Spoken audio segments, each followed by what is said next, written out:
కృష్ణ ప్రసాద్ అన్నారు.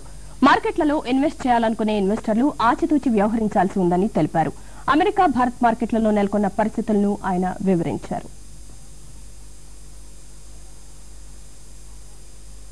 మార్కెట్ ప్రభావం అమెరికాలో ఉన్న ఫైనాన్షియల్ కండిషన్స్ ఈ మిగతా కంట్రీస్ స్టాక్ మార్కెట్స్ ని ఎఫెక్ట్ చేస్తున్నాయి అన్నమాట.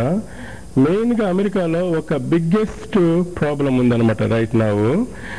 ఇది అమెరికాలో ఒక 2 కంపెనీస్ ఉన్నాయి అన్నమాట, ఎంబీఐఏ ఫైనాన్షియల్ అండ్ యాంబ్యాక్ ఫైనాన్షియల్. ఈ 2 కంపెనీస్ బాండ్ ఇన్సూరెన్స్ కంపెనీస్. ఇవి $2.3 ట్రిలియన్ వర్త్ ఆఫ్ బాండ్స్ ని ఇన్సూరెన్స్ చేసినాయి. చాలా మంది ఈ 2 కంపెనీస్ అవుట్ ఆఫ్ బిజినెస్ కి వెళ్ళిపోతాయని భయపడతా ఉన్నారు. అందువల్ల ఇష్టం వచ్చినట్లు అమెరికాలో స్టాక్స్ పడిపోవటం జరుగుతూ ఉందన్నమాట. ఆ ప్రభావం మిగతా కంట్రీస్ లో కూడా ఉండి మిగతా స్టాక్ మార్కెట్స్ కూడా పడిపోయినాయి. బట్ లాస్ట్ నైట్ ఈ ప్రాబ్లమ్ ని సాల్వ్ చేయడానికి American New York state regulators, biggest banks కలిసి ఒక మీటింగ్ పెట్టుకున్నాయి అనమాట. దానివల్ల వరల్డ్ మార్కెట్స్ అన్ని కామ్ అయిపోయినాయి అనమాట. వీళ్ళు ఈ 2 కంపెనీస్ ని రెస్క్యూ చేసి వాటి రేటింగ్స్ ని AAA రేటింగ్స్ గా తీసుకురాగలిగితే వరల్డ్ వైడ్ గా ఫైనాన్షియల్ మార్కెట్స్ అన్ని కామ్ అయ్యి అవి కొంచెం పైకి పోయే అవకాశాలు పెరుగుతూ ఉంటాయి.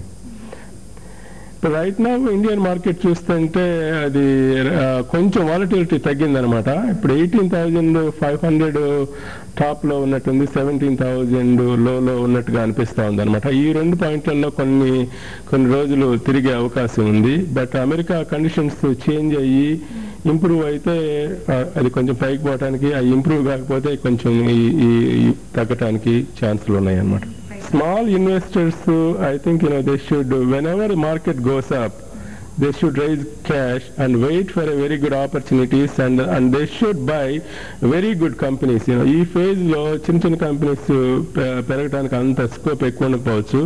Biggest and the best companies ని కొనుక్కునే వ్యవహారం చేసుకోవాలన్నమాట. దానివల్ల వాళ్ళు బెనిఫిట్ పొందడానికి అవకాశం ఉంది. రాబోయే దానిలో మార్కెట్ కొంచెం లెస్ వాలటైల్ గా కొంచెం నేరో బ్యాండ్ లోనే ట్రేడ్ అయ్యే అవకాశాలు ఉన్నాయి.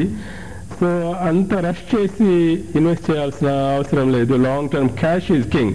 రైట్ నౌ అందరూ ప్రపంచంలో అందరూ మనీ లూజ్ అయి ఉన్నారు.